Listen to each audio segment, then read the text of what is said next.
Hi, my name is Mary Collins, and I'm a professor in the Central Connecticut State University Creative Writing Program with Jota. And I'm incredibly excited to welcome you to Poets on Making Meter and Meaning.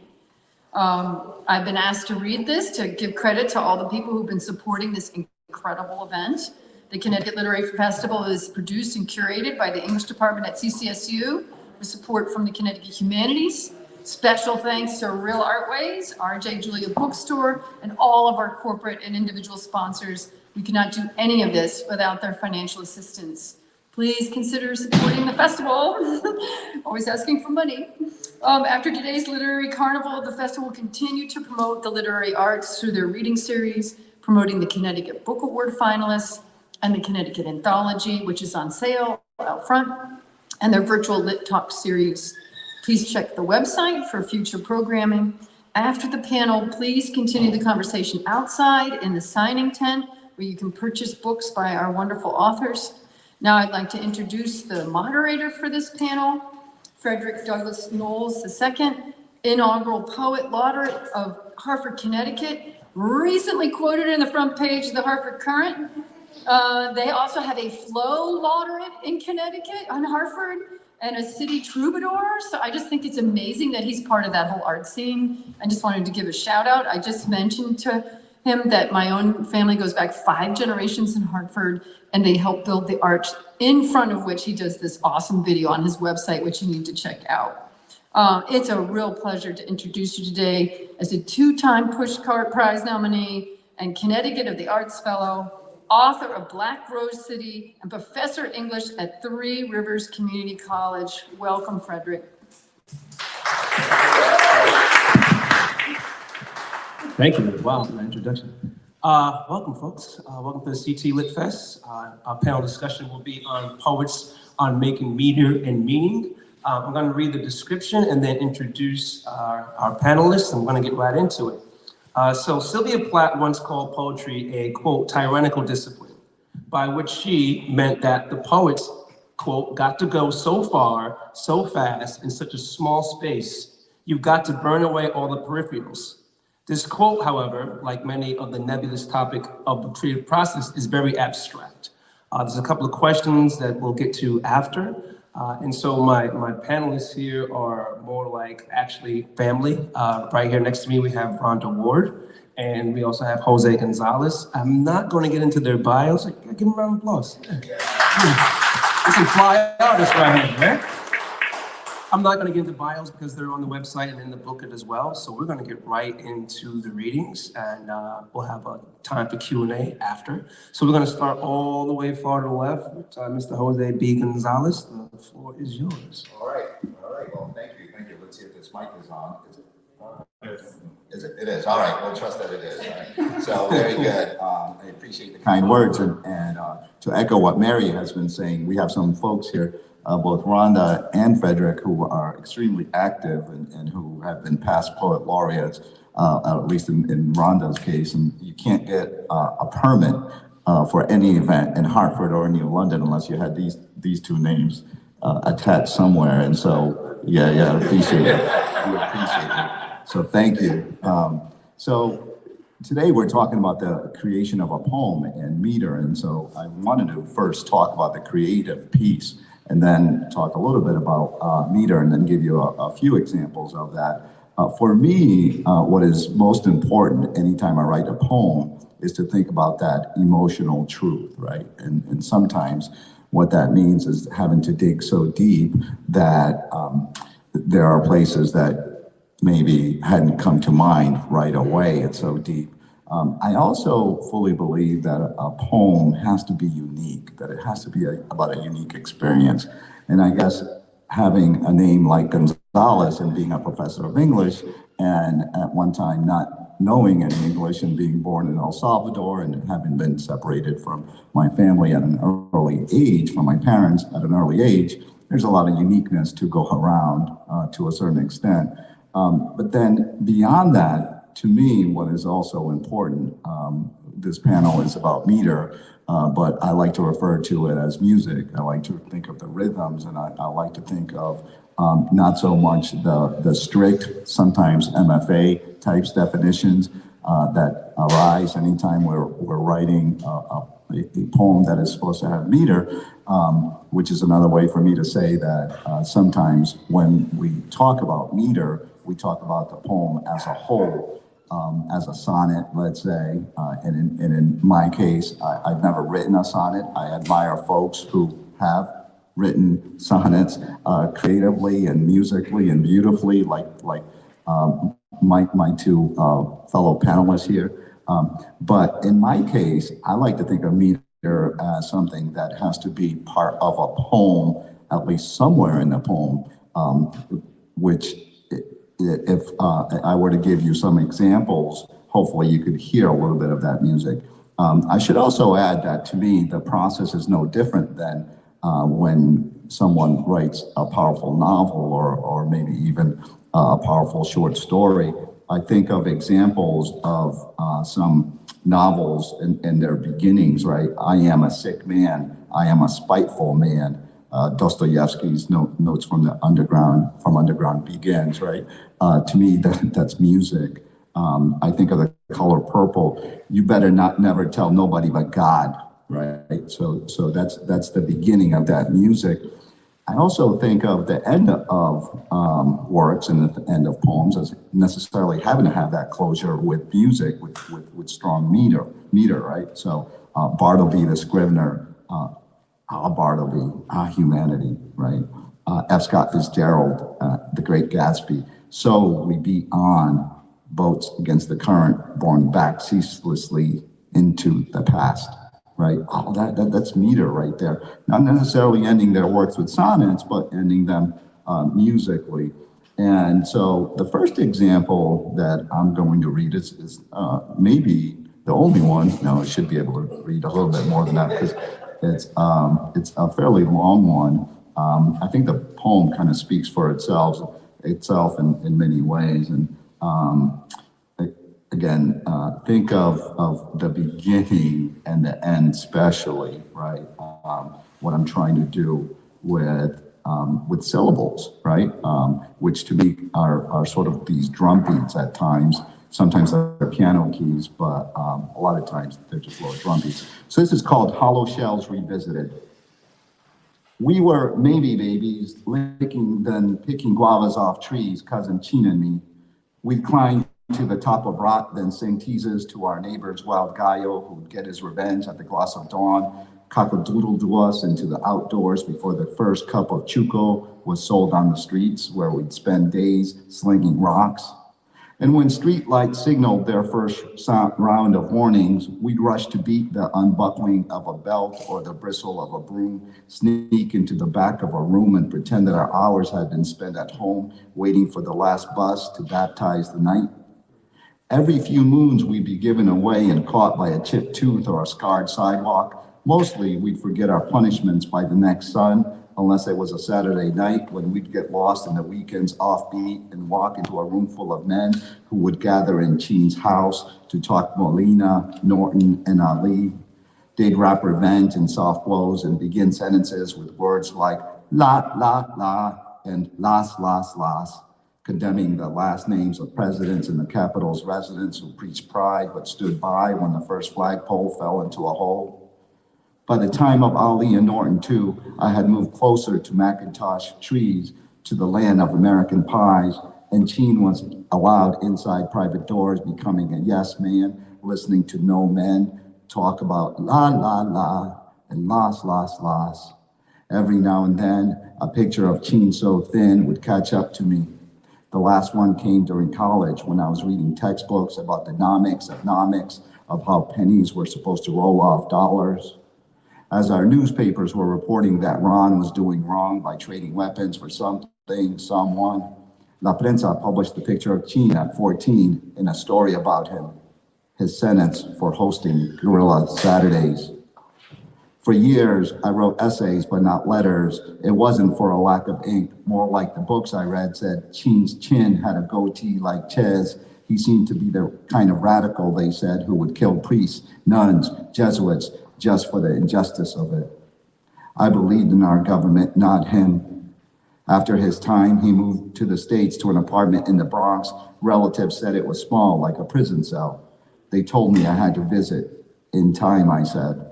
But I'd use my Jeep as an excuse. Too many miles, a ping in the engine. I tell them I didn't want to get lost in the New York streets. I could shake them off, but that photo of him, I couldn't shake that, I have yet to see the graffiti art that I've been told wraps around his apartment's walls, the lines on bricks claiming that love exists, the claims that Kilroy lived there. I've train tripped to New York City to catch Broadway, 42nd Street twice, Jets, Giants, Yankees, art exhibits, Madison Square Garden, and each time I've gone, I've avoided his part of the Bronx.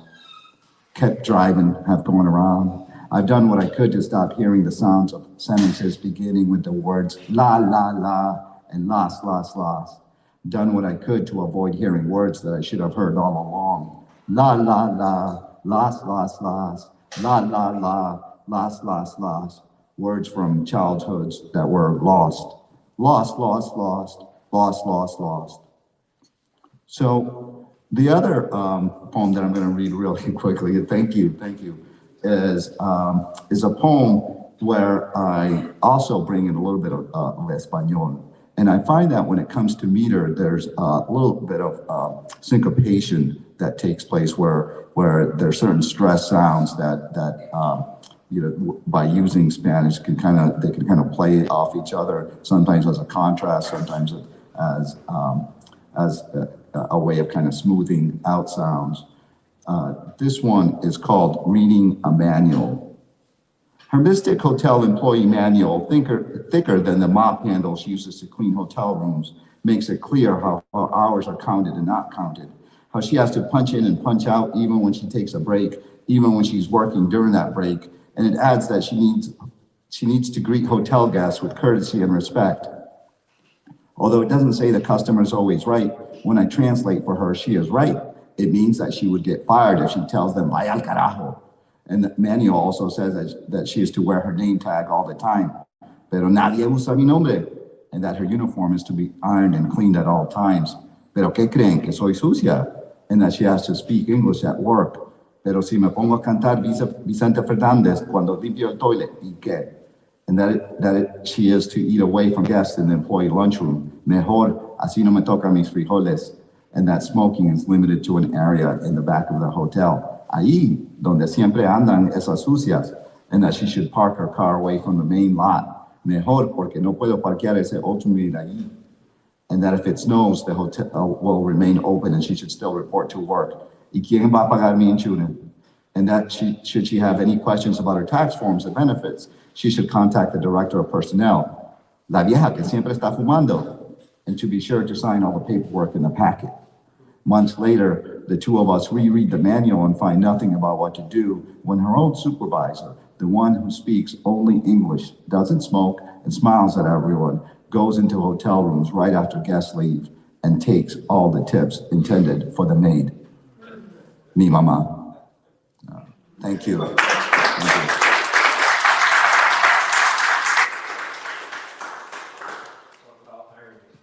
Our next guest is another close friend of mine, and for years, probably about 20 plus, have been in the literary world. So I introduce Rhonda Ward, former New London Poet Laureate. Rhonda Ward. Thank you.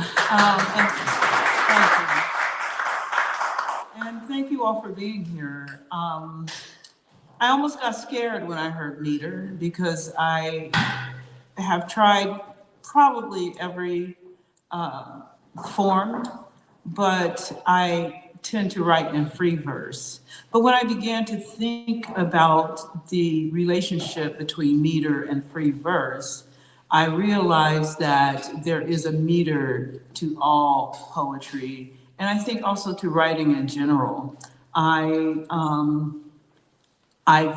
have tended to focus on very personal issues, but very recently have begun to delve into research with a project, with the Witness Stones project, and a group of poets from southeastern Connecticut. And so when I began to think about this panel, I thought, well, how do I relate what I do to what you're here to listen to. And I decided that I could find meter in the poems that I've written for this project, and also be able to show how the importance of line and stanza and each and every word in a poem is important. With regard to the process of writing poems, I think the first rule for me is to be true to myself, to start strong and finish strong, and to pay attention to craft. And so that is, with me not being a formally trained poet, that informs every poem I write. And so with this project, the process was to write, the task was to write about enslaved people in Old Lyme, Connecticut. And it involved just an enormous amount of research, because enslaved people were not given anything that recognized their existence, right? So you might find a word or two.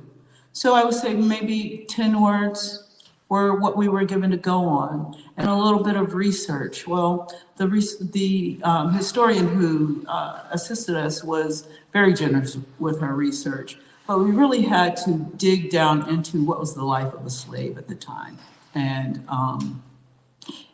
also make assumptions. For example, 2 of the enslaved people I wrote about were children, and I found some research that included the names of each of these children who served in the same home. And when I mentioned it in our group back and forth, the historian told me that it could not possibly be these 2 people because it was way ahead of their time, the research that I had done. And so, knowing nothing else except the fact that the little boy died at the age of 10, and that the girl served in the house with him, I was then left to make a whole bunch of assumptions, really, about what these people's lives were about, and how to communicate that, and to do it in an authentic kind of way, right? And so, writing about the young man and trying to give voice to him, I was able to, I thought, well, if the words I use are too adult, then I'm not speaking in the voice of a child, And so for the first poem that I'm going to read you, which is called Sold, this is in the voice of the little boy who died at 10 years old. Sold. One night, my mama got down on her knees so that I could see her eyes real good, and so that she could see mine. Her lips quivered, the whites of her eyes tinged pink. She said, "Son, tomorrow you must leave me." I stared at her, not understanding. I have never left my mama. I have always been in her arms, or on her hip, or in her sight my whole short life. And she, all understanding, said, "Son, you have been sold." Now this poem started off with a lot more words, but when you strip down to taking the quote from Sylvia Plath, when you strip down to only the essential, what you get is, I think, a much more efficient way to convey emotion, and I thought about that also because I didn't know these 2 young people, and they served in the same home, but I did have this idea of a Cato and a Phyllis on an auction block who were a brother and sister. I thought I'd write an elegy in the voice of Phyllis. Free. My brother's dead. Though I am sad, my soul is singing. He made me smile. He made me laugh. He made this life of servitude less the noose, less the abuse, less the pain. My brother's dead. I am alone. Our mother gone or left behind. She might have known the perfect tincture. She might have made a salve and rubbed it on her chest, on his chest. She might have held him to her breast and made it all okay. My brother's dead. He died last night. So young at 10 to stand upon the auction block, to only know the slaver's hand, to never walk the freedom path. My brother's dead. Our mother sat us down one night, told us we were sold.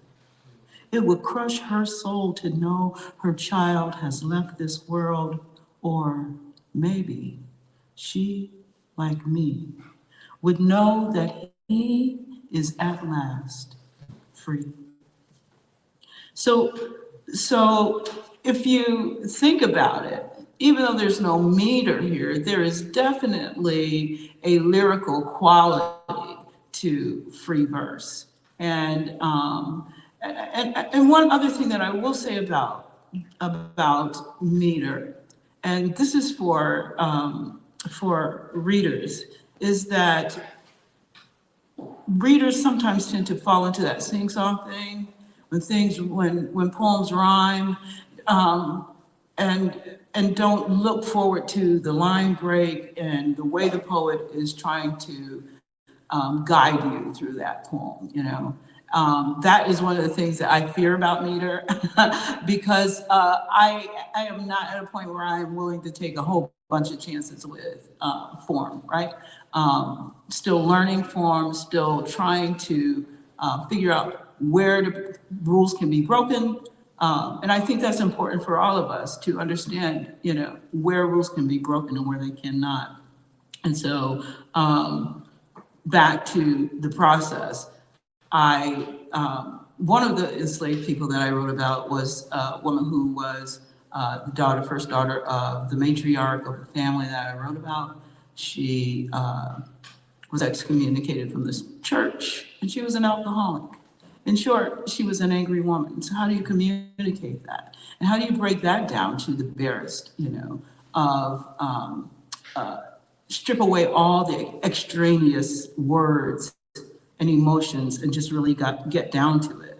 And so there's this phrase that has to do with every slave desirous of their freedom, you know, and so this is desirous of her liberty at this time for Nancy Freeman. Was there ever a time when an enslaved woman or man was not desirous of their freedom? Was the day before these words were written or the years before that a less desirous time? I carry the name of freedom, but not the fact of it. My legacy was bondage. The legacy of my children is bondage. How then do I reconcile this life? My condition has built in me an anger that scratches like a prickly branch every second of every day. It has made me as unruly as Forsythia and equally as uncaring about my unruliness. Hope is my only motivation. I put no faith in the God they tried to force upon me. I commit my faith to chance, to the possibility of liberty, not for me, but for my progeny. And I will just finish this. The main poem in this 4-poem series is about the matriarch, and the middle poem, which takes place at the midpoint of her life, is a lot more. Has a lot more meter in it. And by this time, she has lost her husband and several of her children, and one has been sold. And this is, I just call this midday. This is for Jenny Freeman. My prince has long been lost at sea, victim of the Barney, helmed by Captain Ezra Lee. Of my babes, 3 have died, 1 remains, 1 enslaved, God knows where. My young prince lives so honorably as to press upon the heart of his mistress. But Pompey, blind in one eye, half seeing in the other, never bothered with impressions. He secreted himself off in the black of night, only to be caught and brought back. Of all my losses, temperance pained me most. Good, good Tempe. She held close to my skirt more than all my babes. I could not be consoled at the hearing of her death. I wept and wept and wept until at last I slept the sleep of grief. How am I doing time? Is it? All right. One more? All right. I just read the evening part of, no, I'm gonna read the morning part of her story because I think the one thing about enslavement and also getting to the heart of matters is bringing humanity. And I think poetry tries to bring something to every subject that we take on, whether it is justice or injustice, love or hate, or just humanity. And so I was asked by Marilyn Nelson to put this family around a table.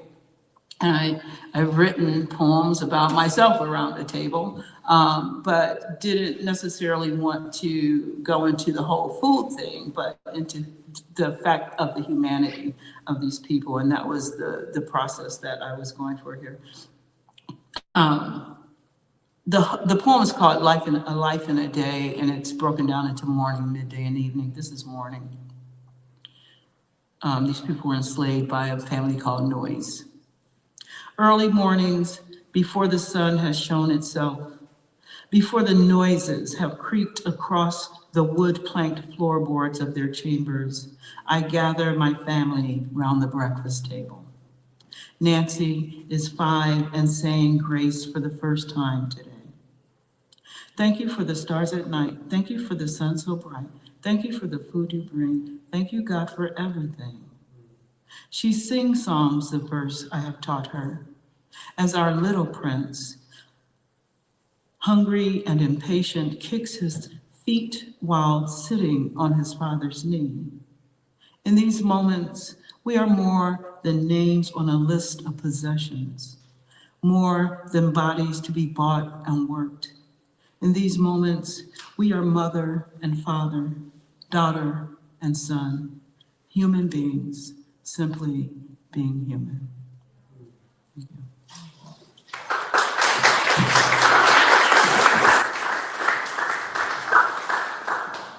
So I'm going to read a couple of poems from my new manuscript I'm editing right now, titled Sinking in Moonlight Alone. And I dabbled for the first time in meter. And so the first one is a sonnet. It's titled Sunday School in the 90s, the way I understood it. And it's a sonnet for my pastor, my elder Rucker, who passed away. And it really reflects upon Noah's Ark. And if you're not aware about Noah's Ark, the story is that, of course, the narrative is the white dove saved the day. But if you read the actual scripture, the raven was sent out first. And the raven didn't come back, right? And so I thought about why the raven didn't come back. And I thought, well, he didn't come back because he saw the prophecy, what the world was going to turn into. And he thought it was better off if the world just stayed flooded. So he wasn't going to bring the message back, but the dove did. And then, of course, there is the motif of blackbird is bad, right? White dove is good. Sunday school in the 90s, the way I understood it. A white bird was sent to see if the ocean had pulled back from the sand, but not before the raven had knew. Mount Arafat sunk in the deep blue. She soared beyond the world is yours, with salt and pepper wings to life anew. Pearl-tight clams planted steady like ready rock in the palm of the fiend's hand. Cahokia pyramids ruined like Southside projects in barren lands. Children of African pitched into the sea, seen from an ancestral view. The Spirit of God moved upon the face of the waters on Sunday too. Boxed in, the raven couldn't portray or obey such a game-changing plan. So Noah bequeathed and then unleashed his Custi Amato among doves, who got Tysoned in 7 days, awoke dazed, then bit the ear off a twig. The Don King of the Ark chose his mark to redeem earth, as the lesson says. Or was the water beneath heaven fated to French kiss the crown above? That white bird snitched. So Raven olive stitched his gizzard by a chiseled fig, and Noah cursed that blackbird, like Nina Simone, psalming tears for the dead. And also in that scripture, the Spirit of God moved upon the face of the waters is actually from the scripture. And if you read it, it actually says there's water above, below and above heaven. Like the Bible is really interested in literature and so forth, right? So what does that look like? This heaven and this water below and above. The next one is a palindrome for Elder Rucker. When I was a kid in church, I actually witnessed what you would call in Catholicism an exorcism, where he prayed for my sister's boyfriend, and there was just a river of bile. He really just exorcised the demon out of him, and I never forgot it. So this one is called Devotion, and this is a palindrome, which it flips. Elder Rucker drove a beast out the belly of my sister's boyfriend, anointed his forehead, summoned Lord from throne, hallow hand, sunlit the turpitude of sin. The blood of Jesus spoke, armor of God, breathed in tongue. Free your lamb from Lucifer's fold. A bile of damnation curdled onto the floor, slithered like a serpent in search of another garden. A choir of saints praised his name, voices pitched like trumpets. The resound of glory rose naked from his knees, carried him back to our pew. 2 years later, when he walked through the valley of the shadow of death, we knew he feared no evil. His testimony never told again till now. His testimony never told again till now. 2 years later, when he walked through the valley of the shadow of death, we knew he feared no evil. The resound of glory rose Nate from his knees, carried him back to our pew. Voices pitched like trumpets. A choir of saints praised his name. A bile of damnation curdled onto the floor, slithered like a serpent in search of another garden. Free your lamb from Lucifer's fold. Armor of God, breathing tongue. The blood of Jesus spoke. Hollow hand, sunlit the turpitude of sin.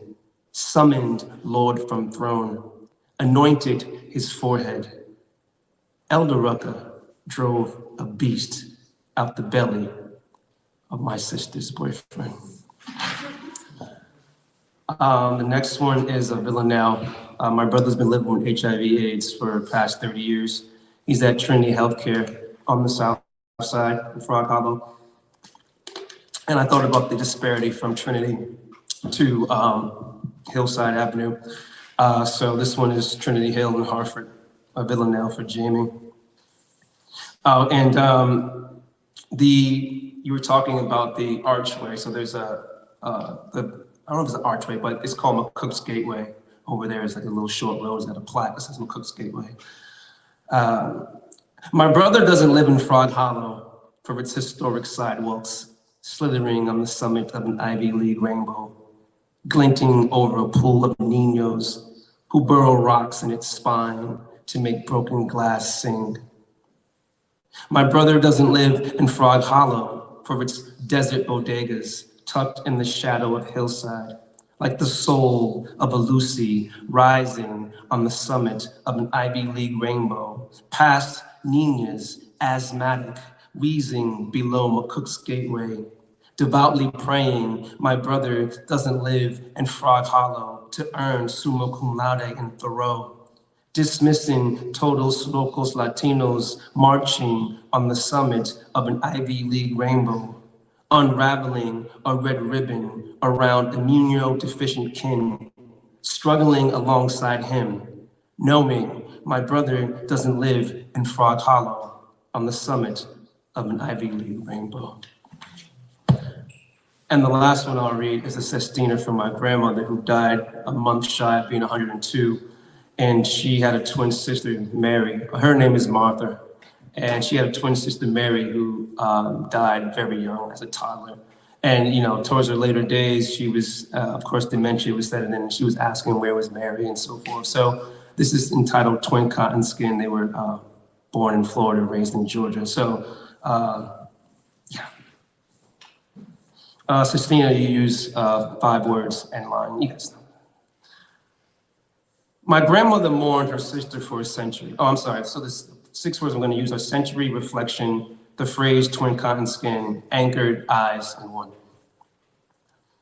My grandmother mourned her sister for a century, racing dementia through a field of reflection, burly thorns nicking the limbs of their twin cotton skin, identical souls swirling like little fat clouds anchored in wild blue until both collapsed. Her elderly eyes collude on God's reason, while she was the one chosen, made to stand. Their mother tied 2 ribbons into one. Twin plaits parted my grandmother's hair a century ago. She was 2, Aunt Mary's age the same in eyes. My grandmother's shone bright, blinding the devil's reflection. Aunt Mary's fastened like cast iron shackles anchored to limbs of slave children baptized in twin cotton skin. My grandmother tore daughters from her twin cotton skin, divorcing granddad's thick hand, tearing 2 into one able black-boned woman who migrated north, anchored in Benedict Arnold's late 17th century city, Norwich, refuses to speak on his reflection, how he hoaxed General Washington with sallow eyes. She climbed Mount Calvary, the breath of God in her eyes. Her sister's ribbon sewn into her twin cotton skin. Grandchildren not knowing her soul had a reflection until their aunts almost fell beneath a wild blue. One moment too long to forget. She fought a century for taking too long to run backward, to be anchored by the other half of her lone self. Free while anchored by the only shadow she's seen smile with her own eyes. At the sibling seeking herself for a century, softly, like the nurse that now oils her twin cotton skin. She plaits her hair, braiding 100 years into one long memory. Her head, tender, like a reflection, smiling back into a mirror at a reflection, rearing daughters who fructified grandchildren, anchored by a black-born woman, shielding her kin under one moon. Her resemblance twinkles in my cousin's eyes, young Georgian sisters who now knit their twin cotton skin, like Mary and Martha, who parted a century ago. And one last breath, her eyes freed a century of olden memories anchored in twin cotton skin, beating dementia through a field of reflection.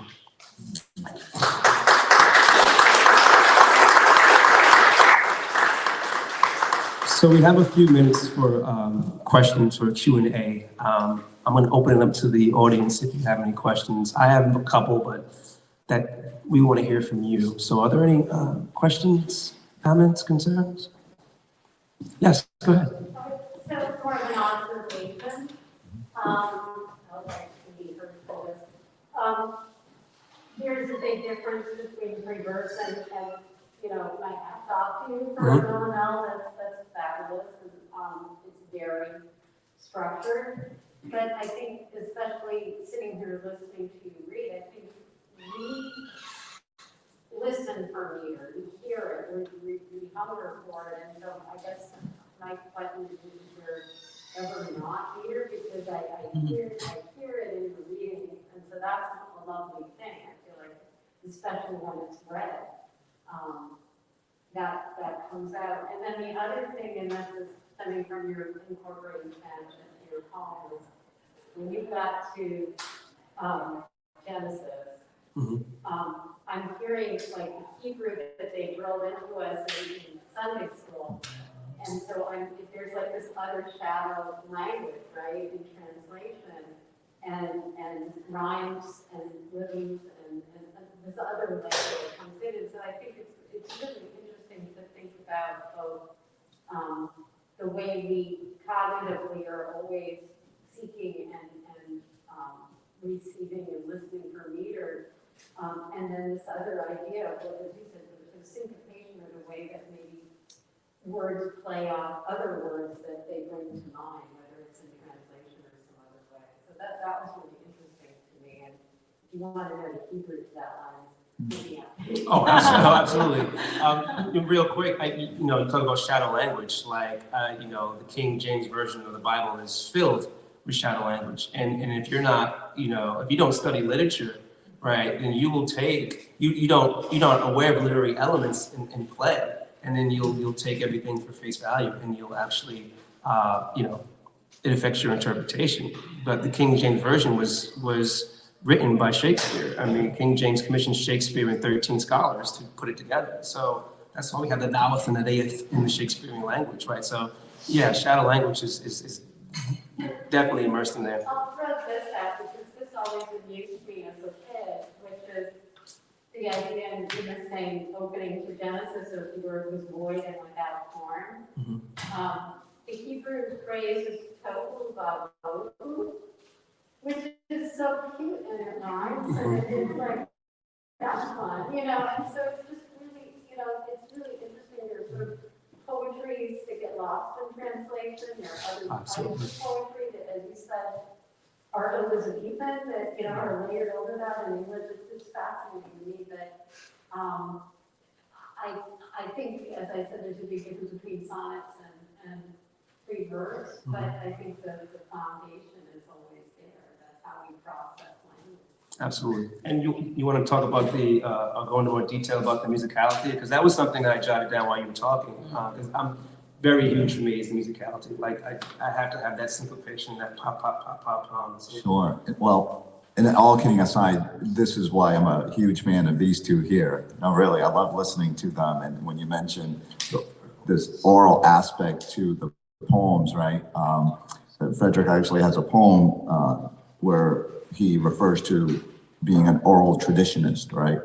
An oral traditionist. And oftentimes I think we forget that tradition of poetry originated orally, right? That it's spoken word. As a lot of times we think of spoken word as being a recent phenomenon, but really it's just going back to its roots. And so thank you for the comments about the meter, because I'm a firm believer, again, that even though one may not be writing it in a specific form, right? Whatever that might be, in terms of the poem as a whole, right? There are bits and pieces to it that one learns, certainly from Frost, for example, right? Whose words these are, I think I know. I don't go through and mimic every single bit of Frost, but there are times when I think, well, how can I make my language a little more Frostian, meaning full of a little bit more meter, right? Can you just speak to, in creative writing programs, there's this debate, should we be forcing kids to learn certain forms? Learn to write a sonnet or sestina, or is that not a good thing? And I don't teach poetry, but people who work in my program do, and they really battle and go a much more conventional, traditional route of forms first. I really enjoyed that you brought that up and wanted you to offer community feedback about what you think about that. Well, I do think it's important to learn. You know, if you don't know the rules, you can't break them, can you? And so if you're breaking the rules, especially in the creative process, you want to know what you're doing. I also think that the teaching of poetry has to keep up with the times, right? And so because of performance poetry, young people became interested in poetry. And let's be honest, this is not a country that is really invested in poetry when you really think about it, right? I remember watching Elizabeth Alexander for Obama's second inauguration. And as soon as she stood up to speak, people started milling around, right? So we're not that people. But I've also heard stories where in South America, you could go to a stadium to listen to poets, and people will stand in the rain, you know, and keep listening. And so I think the knowledge is the important part. I think our children should be well-versed in poetry and should be well-versed in every form of poetry, including free verse. But when it comes to meter, I think once we begin the creative process, we understand that there is a flow to everything, right? And with the words we want them to be effective, right? And so we put those words together in a way that is pleasing to the ear, first to my ear as the poet, right? But then if it's pleasing to me, I assume that it will be pleasing to you, right? You know what they say about that, right? But yes, I do think it's important that we continue to teach all forms of poetry. Nursery rhymes are the basis, and we don't have a problem going there, right? But when it comes to things like meter and form and those things and the distinguishment between those and free verse, I think those also should be taught. No, it's As- very helpful. Yeah. Again, I don't teach it, but I've hired professors who Yeah. teach it, and they battle with each other about whether or not, how, and I don't affect their curriculum, so I just watch them go at it. Well, it's interesting because I teach in academia, and I argue that academia is killing the love of poetry, right? Because like you said, we started with Dr. Seuss and we loved poetry and rhyme and so forth. And then all of a sudden the canon comes along and, no disrespect to Shakespeare, he was the rebel of his time, but like you said, we need more modern examples. And Shakespeare is very complicated and very complex, and it can turn people off. He has to turn people off, or maybe the way he's being taught. Right? And so we don't love poetry in this country. I think hip hop gave poetry a huge resurgence in this country and so forth, right? And we do need to bridge the gap between what is considered canonical classical poetry to what our youth are saying, on blocks, on platforms and patios and so stages and so forth. It won't die. It's here to stay. But, and then with the academic realm, it's like, well, I'm not smart enough, I'm not good enough to write, and then I can't write a sonnet or this and that. I didn't start writing meter until this manuscript. I was fearful of meter myself, and I was just like, you know what? Let's just do it, and it was a long time crafting these poems. Very long time, I'm talking months, almost probably a couple of years, really. But, I'll stop there. You have to be careful about time. Okay, are we good? Any final questions? Okay. Any last question? Yeah, I just had a question. So you mentioned a lot of biblical references in your poetry in specific, and I kind of just had a question for that in particular. Sure. But do you think that there is space for Christian poetry? Like, how is Christian poetry received? I think we live in a world that's very modern, and Jesus sometimes turns people off. So like, he does sometimes. That's a t-shirt. Jesus turns people off. Yeah. So I'm just wondering, how is it received? Wow, I've never had it titled Christian poetry before, so I'm absorbing that. I was raised in the church as a kid, until I was about 12 years old and so forth. And when I started to have my own critical mind, and it didn't make sense to what I was hearing and listening to and so forth. Like the world started at Adam and Eve, and it's just like they had two sons. It's like, oh, okay, it doesn't make sense. So, in a roundabout way, I think there's space for it. Like the way I shaped the Sunday school in the 90s. I took my references of 90s, Salt and Pepper from hip hop, The World Is Yours, Nas from hip hop, and so Mike Tyson, and that's why I titled it the way I understood it, because I had to make some reference to, like you're saying, to who we are. And I think there's space for it, as long as it's not preachy. Right, because let's be honest. Christian rhetoric is like, you need to do this or you're going to hell. Follow me. And it's like, wait a minute, but who are you? And so it's we need to actually be tolerant of people's differences in ideologies, especially when it comes to religion and so forth. So I think there's room and space for it. There's an amalgamation between Christian rhetoric and language and discourse and secular. Without being blasphemous. So yeah, I do. And Awesome. Can we give them a... she had one more.